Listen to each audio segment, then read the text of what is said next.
Dans ce quartier populaire au nord-est de Delhi, les émeutes religieuses de février 2020 sont dans tous les esprits. Narguez a perdu son mari tué par des extrémistes hindous, la laissant seule avec 4 enfants à charge. C'est mon mari et ma belle-sœur pendant notre mariage. Orchestrés par des fanatiques hindous proches du gouvernement, ces violences ont visé la communauté musulmane qui manifestait contre une nouvelle loi sur la citoyenneté jugée islamophobe. Modi a fait en sorte que ces émeutes se produisent. Les gens s'entretuent à cause de lui. Il oppose les hindous et les musulmans alors que nous vivions en harmonie entre communautés.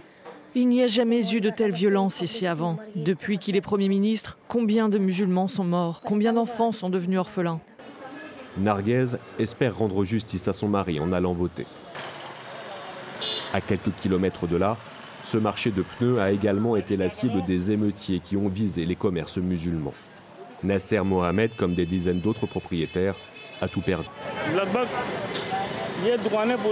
En une nuit, tous ces magasins ont été détruits, réduits en fumée. Il ne restait plus rien.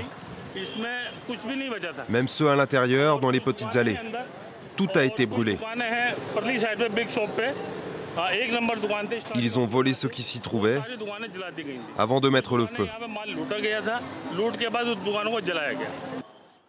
À la grande mosquée de Delhi, les fidèles espèrent que leur vote pourra faire tomber la majorité nationaliste hindoue au pouvoir et ainsi mettre fin à la stigmatisation qui vise les 200 millions de musulmans indiens depuis l'arrivée de Narendra Modi à la tête de l'Inde il y a 10 ans.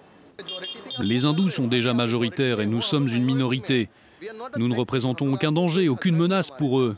Nous faisons partie de ce pays. Pourquoi nous traiter comme si nous n'étions pas indiens? Ces dernières semaines, le Premier ministre et son parti d'extrême droite hindou, le BJP, ont multiplié les attaques contre les musulmans du pays. Pour de nombreux experts, il s'agit de la campagne électorale la plus islamophobe jamais connue depuis l'indépendance.